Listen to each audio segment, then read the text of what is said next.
당군도 놀랄 그분의 괴력에 대해서 이야기해 볼게요. 그분은 당군도 놀랄 만한 괴력을 지녔습니다. 한국 정치 참 부끄럽죠. 그분 이전 시대에는 이 기업에서 돈 뜯어가고 저 기업에서 돈 뜯어가는 뜯어쓰는 시대다. 이제 그분은 뜯어쓰는 시대는 가라. 이제 나는 만들어 쓴다.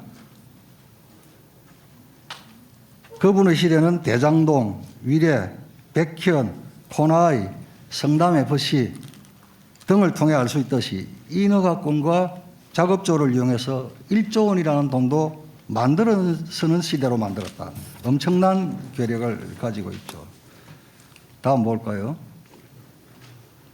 단 1원도 안 받았다는 설계자는 어떤 사람일까요? 돈을 만든 자, 돈을 가진 자 위에서 돈을 지배하는 자입니다. 그분은 돈을 자기 주머니에 가지고 있는 것이 중요하지 않습니다. 그분이 쓰고 싶은 곳에 쓰고자 할 때 그분의 의사대로 지배력을 행사하면 그게 곧 그분의 돈입니다. 돈으로 무죄 사고, 즉 재판 거래 의혹을 말합니다. 호화 변호사 선임하고 선거 때 조직 굴리기 위해 돈을 지배하는 자가 그분입니다. 그분은 대한민국 공직자 뉴노멀을 만들었습니다. 새로운 기존을 만들었습니다.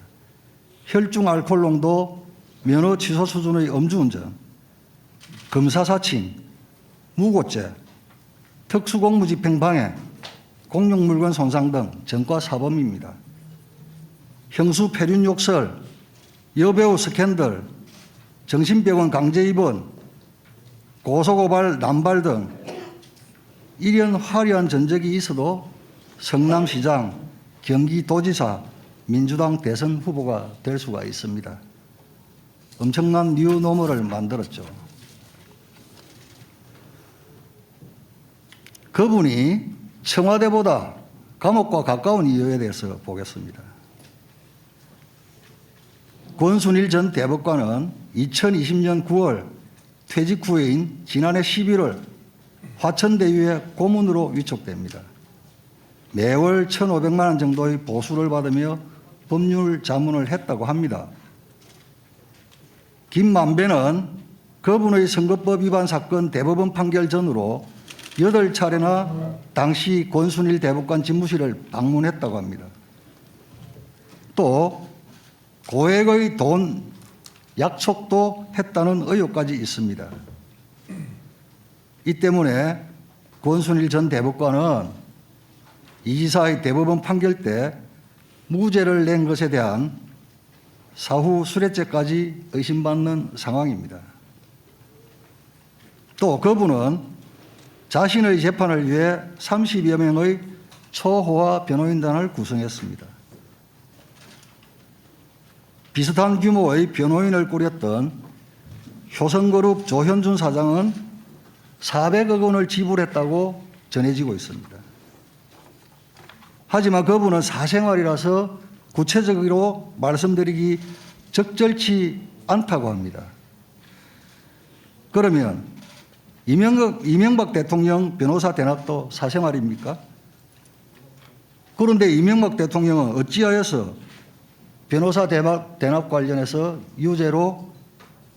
뇌물죄로 유죄를 선고받았습니까? 친여 시민단체가 상장기업 S사의 그분 변호사비 대납 의혹을 제기했습니다. 대납이 사실이면 뇌물죄에 해당합니다. 그분의 가면 뒤 실체를 보겠습니다. 그분의 실체는 시민을 챙긴 지자체장이 아니라 돈을 지배하는 자입니다. 변호사 때는 민간개발을 주장하더니 시장이 되고 난 후에는 공영개발을 주장했습니다. 가난을 극복하고 성공한 사람이라는 그분, 그러나 그분의 진면목은 권력과 돈의 교집합 꼭대기에서 세상을 내려다보고 있습니다. 서민을 위한다는 그분은 오히려 서민을 위한 임대주택 용지 비율을 축소하고 국민에게는 기본 시리즈의 기본을 강조하면서 자신의 주변은 돈벼락을 맞고 그 돈을 주무르는 사람들로 가득합니다. 그분의 승승장구는 앞으로 우리 아이들의 교육에 준법과 도덕이라는 가르침은 없애야 하는 시대가 될 것이라는 점을 의미합니다. 이기면 무법도 법이 되고 무도함도 예가 되고 폐륜도 출세할 수 있는 시대가 될 것입니다. 막 살아도 권력만 주면 된다는 교훈을 우리 아이들에게 가르칠 수는 없습니다. 지금의 자리도 그분에게는 온당치 않습니다. 앞으로도 이런 이상현상이 반복되어서는 결코 안 됩니다. 특검 거부로 그분이 누구인지 인정되었습니다. 오죽했으면 여의도 옆 대나무숲 민주당 보좌진의 외침입니다. 우리 당 60년 역사 김대중 노무현 문재인을 대통령으로 배출한 당에서 이런 사람이 대선 후보라니 나 솔직히 참담하고 창피하다. 음주운전의 전과 사범이 회관 인턴으로 지원했다 치자 어떤 의원실이 그런 직원 받을까? 당연히 그런 수준의 이력은 일반 회사의 원수도 못 낸다. 보통의 인생이면 일반적인 사람이면 최소한의 인격 수준을 갖출 생활인이라면 그런 욕은 알지도 못하고 남에게 할 생각도 못한다. 내가 욕한 게 아니야. 집권여당 대선주자 말씀이야. 너무 참담했다. 누가 알아볼까 봐 자리를 얼른 피했다. 이 태행이 우리를 어디 이 민주당 보좌진의 여침에 대해서 이사님 답변합니다. 네, 제가 먼저 이렇게 발언할 기회를 주신 점 감사드립니다. 우선 제가 네. 잠깐 질문 중에 아까 이해식 의원처럼 주고받으시면 답변을 또 그렇게 하시고 또 그 간사님하고도 말씀을 나눴지만 또 쭉 그 질의를 하시고 또 일정 정도 답변을 하실 시간은 일정 정도는 조금 보장한다 이렇게 이야기를 했습니다. 그래서 그 네. 일정 정도 그 답변을 말씀하실 수 있도록 그렇게 하도록 하겠습니다. 네, 네. 우리 잠깐만 여기 비행기가 지나가고 나면 예. 네.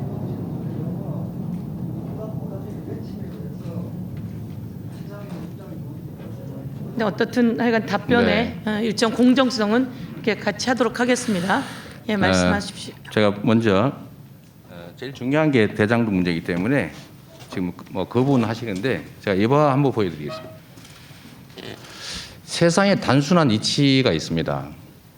누가 도둑이냐 이렇게 얘기를 하면 도둑을 작물을 가진 사람이 도둑인 게 맞습니다.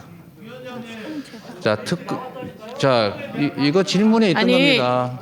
예, 답변하십시오. 질문에 저기 있던 겁니다. 질문하셨고 지난번에도 그런 게 있어서 일정 시간은 아니 그렇게는 이게 국정감사가 의원님 아시고 계시겠지만 일정 정도 답변 들으시고 난 다음에 그리고 이야기하시죠.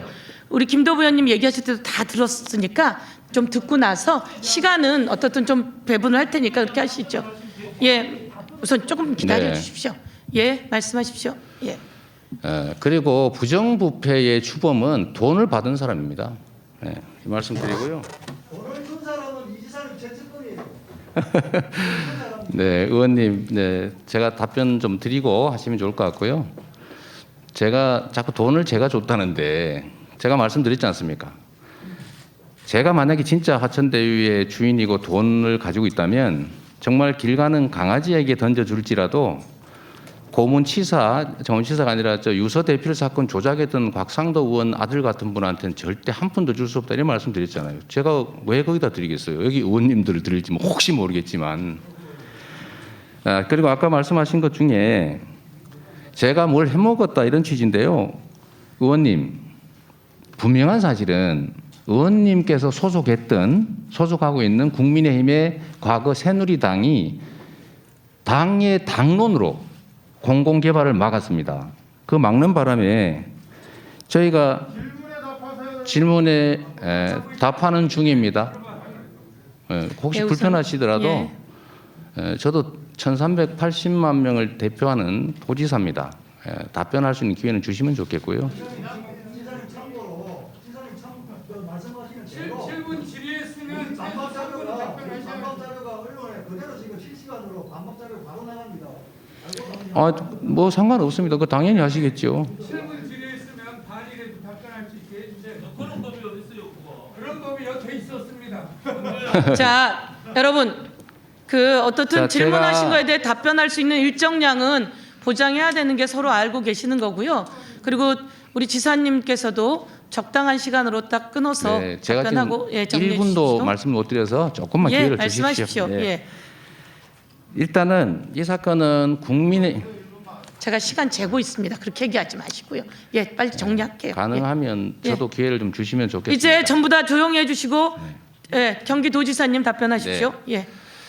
예. 이 사건은 명백하게 국민의힘이 공공개발을 못하게 막았고 국민의힘이 그 동생이 뇌물 받아서 민간개발 주장했고 국민의힘 국회의원이 LH에 국정감사에서 압력 넣어서 LH의 공공개발 포기시켰고 성남시가 제가 공공개발하려고 했을 때 무려 4년이 넘도록 다수 의석을 활용해가지고 공공개발 막으면서 민간개발 강요했고 이 개발 이익을 차지한 민간업자에게 어떤 형태든 금전적 이익을 나눈 건 다 국민의힘 소속의 국회의원 또는 국민의힘이 추천한 국민의힘에 가까운 검찰 출신 변호사들 이런 분들입니다. 그리고 저는 말씀드렸다시피 아까 그 개발 이익 규모를 한번 보여드리면 좋겠는데 최대 1조 원에 이룰 수 있는 이 개발 이익을 100% 환수하려고 했고 그거를 못하게 막았기 때문에 그나마 절반 또는 70%라도 환수한 게 이 사건의 진실입니다. 그리고 아까 말씀하신 중에 설계 얘기하셨는데요. 그럼 다음에 하겠습니다. 아니 그런데 아니 예. 이때가 이렇게 지금 말씀을 예, 조금 더 하시고 네, 네. 지금 이제 한 2분 정도 했거든요. 그러니까 43분에 시작해서 46분 시작했는데 지금 아까 이제 주고받은 얘기 있어서 2분인데 예. 네. 그럼 정리하시겠습니까? 아니 그러면 하나만 좀 더 예, 하겠습니다. 그렇게 하고 정리해 네. 주십시오. 예. 아까 대선 자금 말씀하셨는데 제가 대선을 전에도 치러봤지만 저는 후원금 쓰고도 남아가지고 반납했습니다. 대선 자금이 왜 필요합니까? 선관위에서 지급되는 돈이 수백억이 있는데 그거는 국민의힘 입장에서는 할 수 있는 얘기고요. 변호사비 말씀은 제가 미리 이 자리에서 드리겠습니다. 제가 선서한 증인이기 때문에 사실대로 말 안 하면 위증죄에 해당될 거 아닙니까? 제가 그 말씀을 지금 아예 밝혀드리도록 하겠습니다. 궁금하실 테니까요. 짧게 해 주십시오. 예. 제가 수사 과정, 그다음에 1심, 2심, 3심 재판 3번, 헌법재판소, 헌법소원까지 이 5건의 재판을 했고요. 여기에 선임된 사람은 개인 사명 법무법인 6곳입니다. 무슨 30명 하시는데 다 아시잖아요. 무슨 어디 하우 선임하면 거기 몇 명 지정하시잖아요. 그건 한 명이죠. 제가 선임한 건 6명이었고요. 개인 4명의 법무법인 6명이었고요. 이 중에 한 개 법인이 사임을 했습니다. 이거 빼고 그러니까 또 민변 전임 회장 3분이 지지 차원에서 변론에 참여하지 않고 서명해 주신 게 있어서 총 14명이고요. 네. 저는 변호사비를 농협하고 삼성증권 계좌로 다 송금했고 그 금액은 2억 5천만 원이 조금 넘습니다. 그리고 예, 대부분 다 정리해 사법연수원 동기거나 대학 친구, 법대 친구들 이런 분들이어서 효성과는 비교하지 않으시면 좋겠고요. 저는 2억 8천 몇백만 원 낸 것도 너무 저한테는 큰 부담입니다. 그런데 이런 데면 400억 변호사비 줬다는 얘기를 비교하시는 건 옳지 않은 것 같고요. 아까 네. 무슨 재판 거래 말씀하셨는데 예.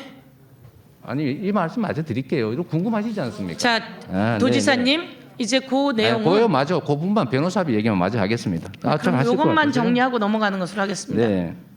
그 변호사비를 대납했다고 하시고 무슨 저기 모 대법관하고 재판 거래를 했다는데 상식적으로 제가 2015년에 예측을 해가지고 내가 나중에 재판을 받게 될 것 같다, 유죄가 될 것 같다, 대법원 갈 것 같다고 해서 미리 준비했다는 얘기는 아니실 것 같고 그 다음에 대법원이라고 하는 게 13분이 계신데 그 중에 한 명한테 뭘 한다고 해서 되지도 않을 일이고요. 나머지 무슨 변호사비를 뭐 얼마를 누구한테 대납을 시켰다 이런 얘기는 이거는 아무리 국정감사장이라고 하고 면책 특권이 있다고 해도 이건 지나치신 거 아닌가 그런 생각이 좀 들어서 조금 예. 자제해 주시길 부탁드립니다. 예. 자, 아니 우선 다음입니다. 우리 또 그 저기 네? 어떤 걸요? 그 답변을 또 더 들으시겠습니까? 그럼 지금? 그럼 보좌진의 외침에 대해서 답을 하시겠습니까? 그러면 그거는 요청을 하셨으니까 그러면 시간을 드리겠습니다. 예. 아, 예. 예, 그거에 대해서 간단히 말씀하시겠습니까? 네, 네, 네. 예. 자, 존경하는 김도우 의원님, 네, 제 말씀 잘 들었고요. 그 이제 질문의 내 취지는 이해는 합니다. 국민의힘 내부에서도 똑같은 사안을 놓고 다른 의견을 치고받고 하시지 않습니까? 그 당이라고 하는 데가 원래 그렇고 또 사람이 모여 사는 세상에는 의견이 다른 게 당연하고 또 다른 의견이 있을 수 있습니다.